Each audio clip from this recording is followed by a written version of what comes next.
Set, ready for racing. Race number 2.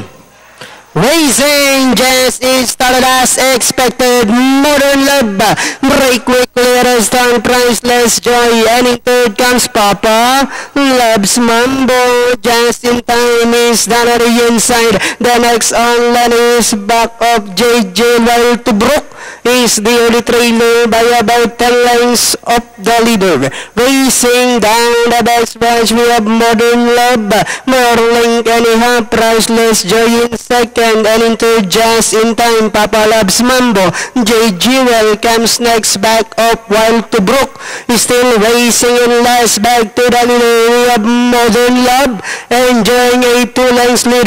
Priceless Joy is still in second, just in time remains in third, and in fourth comes JJ. Papa Loves Mambo to Brook, while back up now racing in last 400 meters of the race.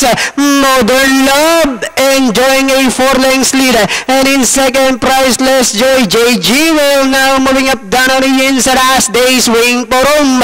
Modern Love now racing away by about 8 lengths. Priceless Joy. JJ now moving up on the outside last 75 meters from the stable of Miss Melaine Habla. Modern Love. The second is Priceless Joy. JJ just in time Papa Loves Mambo. Narinig mo ba ako sa sigawan, sa segundo? Siyempre. Galing tumatulong ang porgas eh. 4, 6, 7, 2, and 5. Unofficial na datingan natin dyan for race number 2. Daily Lawal, salamat na.